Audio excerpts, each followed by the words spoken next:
Guys, welcome to the YouTube channel. Welcome. If it's your first time, thank you for joining us. And it would be really appreciated if you could leave a like on the video if you enjoy it and subscribe as well for future updates. So this video today is all about how to podium Hyrox. And it's something that I never thought that I would really be putting together 6 months ago or even a year ago either. So this video initially was planned out to be about a surprise trip to go over to Poland and support my clients in their Hyrox journey. Now that is a video still coming, but this video is one that I've kind of been asked a lot already by different people or people that were even considering it. And primarily from people that had never even done a Hyrox, or particularly had never even considered doing a Hyrox. And they kind of asked me, how did you podium Hyrox? And one of the questions as well is, how did I, take off 13 minutes from Hyrox 1 into Hyrox 2? So I wanted to put this video together to give 5 really key essential tips on how I got that podium, and also just to share a little bit of the journey and the day that we had. So I'm just going to give you like takeaways, and by the time you finish watching this video, you'll have an idea of perhaps either the training that you need to do to get better at Hyrox, or maybe to train for your first one, which we did in November, all the way to gaining valuable seconds on each individual sort of station and more. So that's the purpose of the video. So yeah, hope you enjoy it. Drop us a subscribe, drop us a like, drop a comment if there's anything specific, and if there's anything that you'd like to ask about for future Hyroxes or training too. With time, 1 hour, 6 minutes, 26 seconds for Great Britain Training Spa. Let's go. Congrats. And the second gate belongs to trainees. And right now,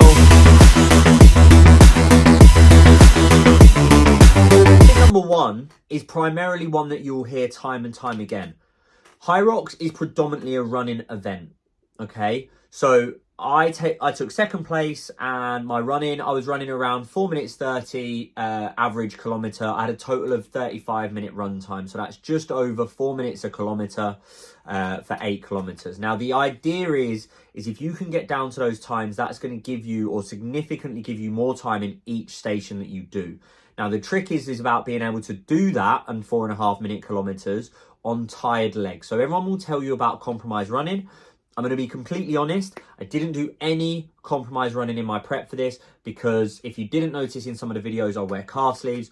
I have a particularly bad calf that I have to nurse, and doing compromise running would just potentially risk injury or damage me, and I wouldn't get the quality that I need from my training. So you could argue if I did more compromise running, I could have got a better result or better time. However, if you can get your run into a position where you're really comfortable and you can run or get used to running really quickly, then when you come to Hyrox, you're going to add 25-30 seconds on per kilometre, and you're going to be in a pretty good place. So that's going to be number 1, is improve your running. It's 8 kilometres of running, and you're going to do some after tide. Particularly for me, after the sled push, you had tired legs. After the burpee broad jumps, your heart rate is going to be through the roof. Obviously, after lunges, everyone's got wobbly legs, so your ability to run away from those stations is going to be massive.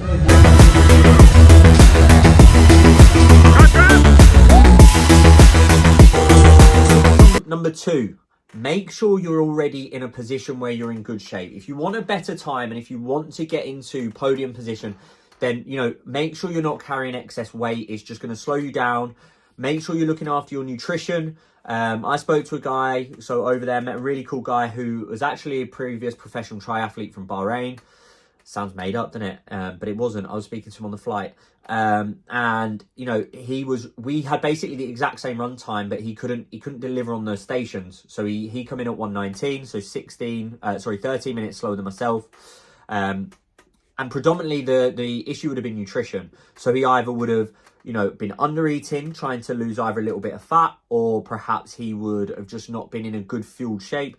So it's a really good idea to get into good shape. But I don't mean like these bodybuilders. I'm not talking about the size of these guys that are moving the sled with one finger, because if you look around the podiums, these people are athletes. They're lean, they're fast, and they're not particularly needing to be that strong. You just need to be able to hold your own on the sleds.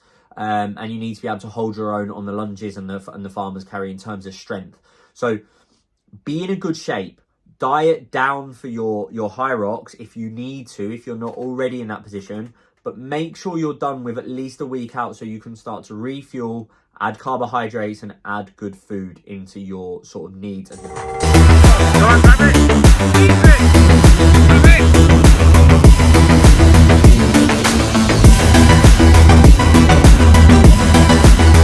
For me is a big one. If it doesn't involve weight, get on with it as much as you can. The burpees are hard work. The skier, the rowers, it's all hard work at Hyrox. But when you're not lugging a weight around, you're basically injury-free.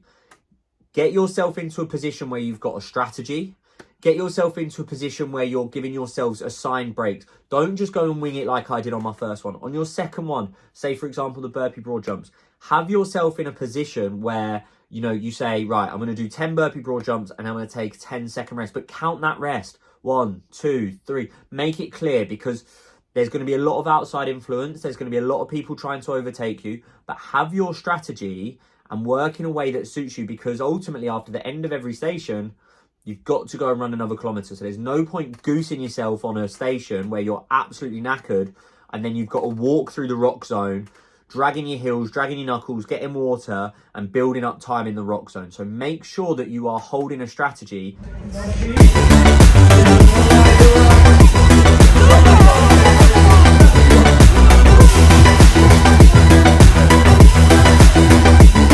Now, this will happen for a lot of people. You'll have people with you, supporting you, celebrating you, pushing you, and that's great. But what it can do is it can create an awful lot of adrenaline, intensity, urgency, and you can be in a position to rush things. So I got to a point last week over in Katowice where I got to the wall balls and I clocked that I'd got to the wall balls in just over an hour. And it's the only station where I let my strategy slip, where I decided that I wasn't, well, not decided, I just completely lost my head and I decided that I was going to get on with it straight away. I'd run into the station, my wall ball was immediately there. It was straight in the entrance, so I didn't even have a moment to compose my thoughts. I picked up the wall ball and I got on with it. But because I was tired and I didn't compose myself, I didn't take that strategy, I'd let the adrenaline take over from my time. I hit about 6 no reps in the first 20 wall balls, because I just wasn't in that position where I'd mentally collected myself. So if you rush, if you allow the adrenaline to get too high, you're going to start to burn yourself out and you're going to impact every single station and you're going to lose valuable seconds.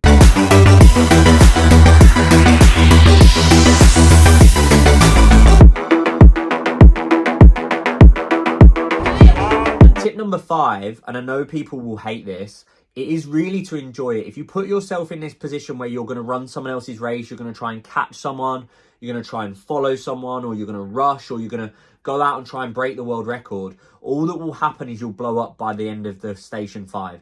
You'll just be absolutely shattered. You'll have done 5 kilometres, the quickest you've ever run 5 kilometres in your life.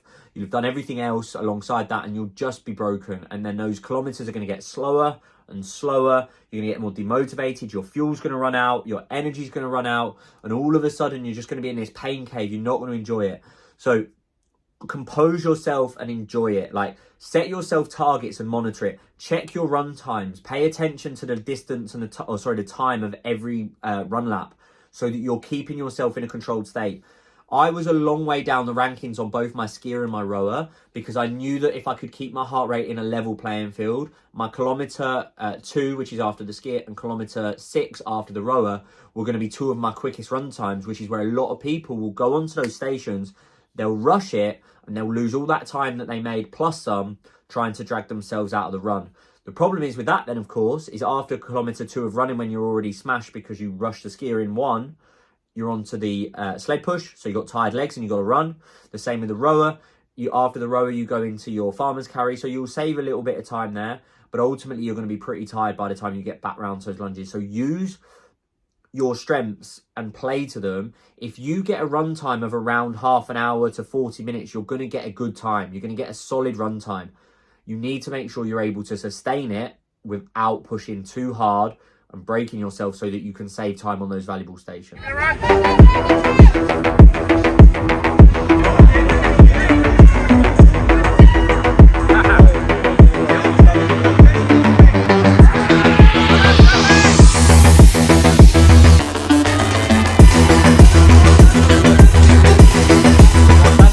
5 top tips for getting a podium on Hyrox. And if it's not a podium that's in your target, by doing those things, you're going to take at least 4 to 5 minutes off your next Hyrox. Do it properly, do it controlled. Don't think about going all gung-ho. You've got to stay in the game for an hour to an hour and a half, probably, making sure that you are enjoying the process and actually being really controlled and composed in every single station.